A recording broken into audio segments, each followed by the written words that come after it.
Hi, my name's Steve. I'm here at Makita UK to introduce to you some new grinders on the XGT range. We have four new grinders, the GA022 and 028, which are 115mm grinders available with a paddle or a slide switch. And then we have the GA023 and 029, which is 125mm in a paddle and a slide switch. All four grinders have a no-load speed of 8,500 RPM. They have the brushless motors in them. They have the electric brakes. They have anti-restart on the machines. They also have the soft start feature.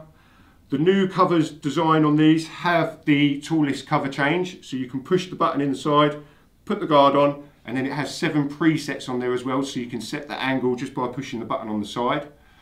They have AFT, so automatic feedback technology, so if the blade does get pinched in any material, it will cut the machine off and stop you burning out the motor or damaging the machine or yourself.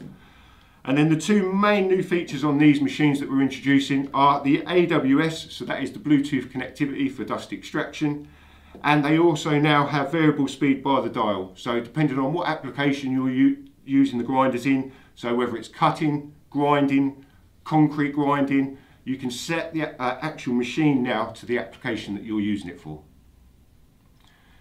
So that is four new grinders on the 40V XGT platform, available now, and they are the GA022, the GA028, the GA029 and the GA023.